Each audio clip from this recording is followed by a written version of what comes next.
Now, here's my story. I'm emigrated out from Ireland, and I moved to San Diego, California. Are there any first-generation immigrants in the room? Anybody here immigrated to America? A couple of you, all right? Well, when I moved here, just so you know, when you come from another country and you come to America, everybody back home has a certain perspective of what life in America is like. For example, everyone back home in Dublin's convinced everyone in America is a millionaire. So I'm getting on the plane, they're like, Brian, all the Yanks are millionaires, they're all millionaires. They have 2 cars, 3 television sets. You go down to the local stores, they just give you stuff. You don't have to make payments for years and years and years. An amazing country. So I move out to San Diego. I'm 3 days in the country, and I'm sitting down in a bar one evening, which is where Irish people go to think and plan, by the way.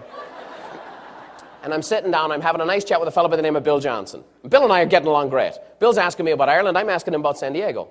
Well, during the course of the conversation, I said, Bill, what do you do for a living? He tells me he's in real estate, so just telling me all about it.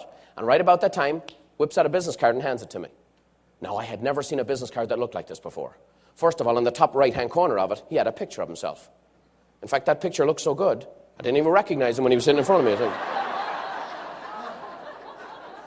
The next thing is down on the bottom left-hand corner of that business card was a gold star. And inside that gold star it said, $1 Million Club. Well, you have to picture the scene. I'm a 5th-generation painter and decorator's son. Grew up on the south side of Dublin in a poor neighborhood.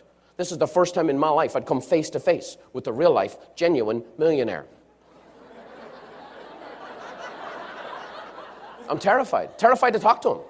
I said, Bill, are you like the best realtor in San Diego? Are you the best in California? He goes, oh no, Brian. There's a bunch of people doing just as well, if not even better than me. I'm like, really? I said, Bill, could I come visit your office sometime? He said, sure, Brian. I said, I have nothing going on, Bill. Could I come over tomorrow? He says, that's funny. I have nothing going on either. Come on over tomorrow. That'd be fine. So the next day I go over, I visit this little office, ERA Advantage in Hillcrest in San Diego. And Bill introduces me to his broker and all the fellow agents in the office. And every time I met an agent, they handed me a card. Guess what every single one of them had on their business cards? $1 Million Club. I'm walking on the place going, yes, yes, yes. 4 days in the country, and I'd figured out the place they churn out millionaires like cookie cutters. I'm just fired up.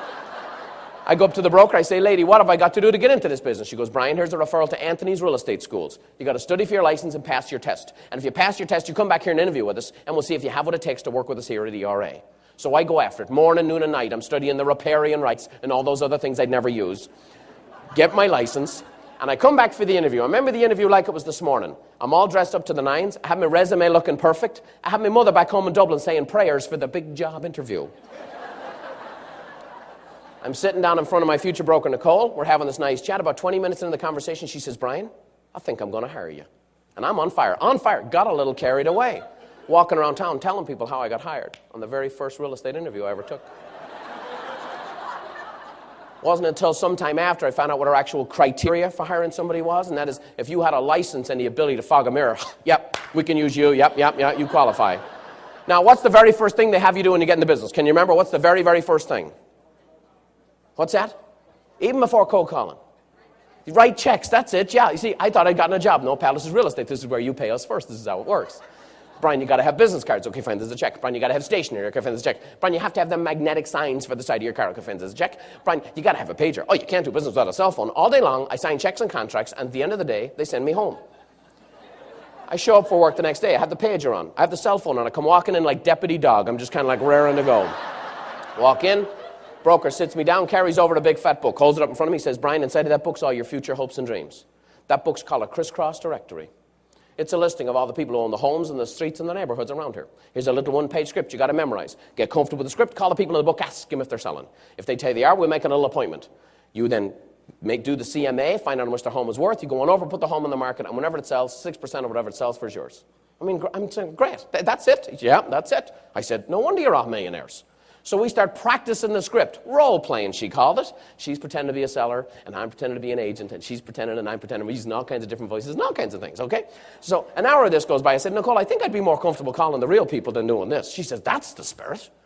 So right before I get on the phone to call people, she comes over to me and gives me her little Vince Lombardi motivational speech. She says, Brian, there's only 2 things you need to know. Number 1, in this office, our policy is you call until you get an appointment. That's it. You call until you get an appointment. Might take a half hour, might take an hour, might take all day. It doesn't matter. You stay on that phone until you get an appointment. And the second thing is this, you don't worry about it. People will love to talk to you. Away you go. So I get on the phone. Hello, this is Brian Buffini with the ERA Advantage Real Estate, and I was wondering if you might be interested in selling your home. Another one of you friggin' realtors, call me at home. Leave me alone, you lowlife. Click. Okay. I must have got a bad one. Let me try that again. Well, that first day, I stayed calling for about 7 hours. But by the end of the day, my attitude had shifted a little bit, you see. By the end of the day, I'm like, how are you thinking about selling your home? No? Fine. Click. Done.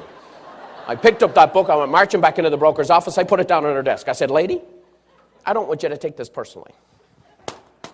I'm never doing that another day in my life.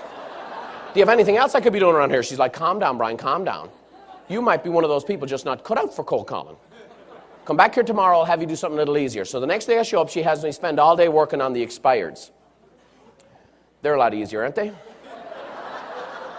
These are people who just came off their recent 6-month sojourn with a realtor and can't wait to hear from one the morning after their house doesn't sell.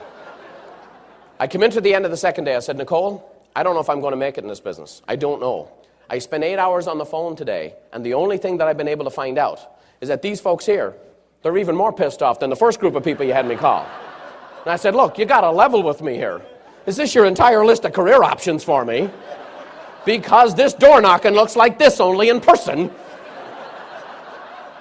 So I gave it one more shot. And I actually went out and I door knocked the for sale by owners. It's kind of interesting because it's right around that time I first started carrying a gun.